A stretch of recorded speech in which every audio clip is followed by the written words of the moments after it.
আসসালামু আলাইকুম। এই ভিডিওতে দেখাবো কি করে আপনারা নেম সার্ভার আপডেট করবেন। তো এটা করার জন্য প্রথমেই আপনার যে ওল্ড সাইট আছে, ওল্ড সেই প্যানেলের যে ওয়েবসাইটটা আছে, এখান থেকে কিন্তু আপনার যতগুলো ব্যাকআপ আছে, এটার যে মেইন ডোমেনের ব্যাকআপ, তারপরে সাব ফোল্ডারের ব্যাকআপ, সাব ডোমেইন থাকলে ওই সাব ডোমেইনের সব ব্যাকআপ কিন্তু প্রথমেই ডাউনলোড করে নিতে হবে, কারণ নেম সার্ভার আপডেট করার পরে কিন্তু সাইটগুলো আর কাজ নাও করতে পারে।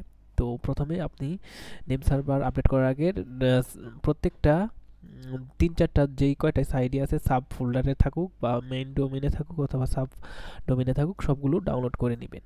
তো ব্যাকআপ ডাউনলোড করার পর আপনারা যদি এই যে যেমন এই যে এই skill4bd.com, এটার আমি নেম সার্ভার কীভাবে আপডেট করা লাগবে সেটা আমি দেখাচ্ছি।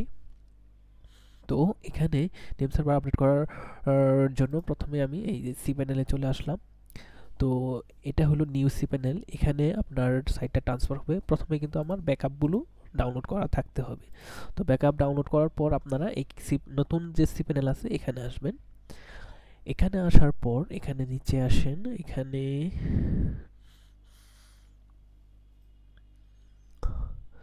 আচ্ছা এই যে এখানে যে ম্যানেজ প্রোফাইলে যদি আমি ক্লিক করি,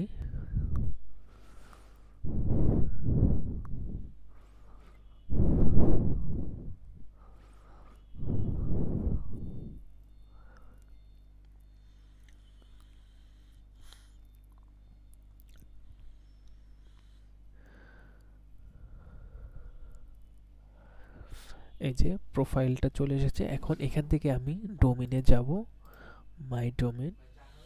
ডোমেনে আসার পর এখানে আমি ওই ডোমেনটা সার্চ করব। আচ্ছা এই ডোমেনটা এখানে নেই, তো এখানে যদি থাকতো তাহলে এটার নেম সার্ভারটা আপডেট করা যেত।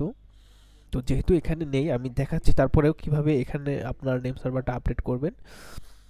তো নেম সার্ভার আপডেট করার জন্য আপনাকে এই যে আমাদের যে নতুন সি প্যানেল আছে, এই নতুন সি প্যানেলের নেম সার্ভারটা দিয়ে দেওয়া হয়। তো এই যে নতুন সি প্যানেলের নেম সার্ভার হলো এই যে এই চারটা,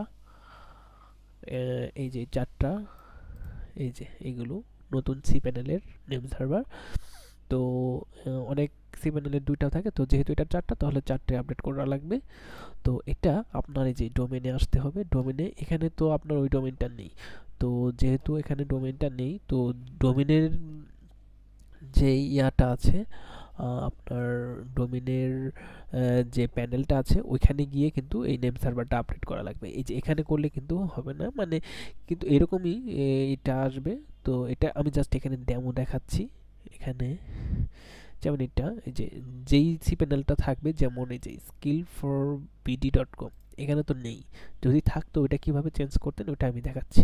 তো এই যে এখানে ক্লিক করবেন, তারপর এই যে ম্যানেজ নেম সার্ভার, তারপরে এই যে এখানে নেম সার্ভার 1, এই যে নেম সার্ভার 1টা দিব, 2, 3, 4, এই যে এগুলো জাস্ট এখানে ফিল আপ করে এই যে ইউজ কাস্টম নেম সার্ভার এখানে কিন্তু ঠিক থাকা লাগবে, এবং এই যে নেম সার্ভার 1, 2, 3, 4, এই যে 1, 2, 3, 4 এগুলো এখানে বসিয়ে জাস্ট চেঞ্জ নেম সার্ভার এটা ক্লিক করলেই এটা চেঞ্জ হয়ে যাবে। তো চেঞ্জ করার পরে তারপরে আপনি ওই ফাইলগুলো আপনি যে যেভাবে আপনার ফাইল এখানে এসে আপনার এই যে ডোমেনে আসবেন। ডোমেনে আসার পর এখানে ক্রিয়েট নিউ ডোমেন, তারপর এই যে ডোমেন নেমটা যে আছে এটা দিয়ে এই যে এটা টিকটা উঠাই দিতে হবে। তারপরে এই যে সাবমিটে ক্লিক করলেই এখানে এটা অ্যাড হয়ে যাবে। তো এখানে যখন অ্যাড হবে, এখানে অ্যাড হওয়ার পর আপনার এই যে ডোমেন এখানে কিন্তু অ্যাড হয়ে যাবে। তারপরে ওই যে আপনি যেভাবে আমি ট্রান্সফার করা দেখিয়েছি এর আগের ভিডিওতে, তো ওইভাবে এখানে ক্লিক করে আপনার ডোমেনটা এই সাইটটা ট্রান্সফার করবেন। যেহেতু এখানে আপনার ওইটা নেই, এটা আমি ব্যাক যাচ্ছি, এই যে এখানে কিন্তু নেই, তো নেম সার্ভার কিন্তু আপডেট করা যাচ্ছে না। তো যদি থাকতো এখান থেকে যে আমি যেভাবে দেখাচ্ছিলাম ওইভাবে নেম সার্ভারটা আপডেট করা লাগবে। তো ডোমেনের অ্যাক্সেসটা লাগবে।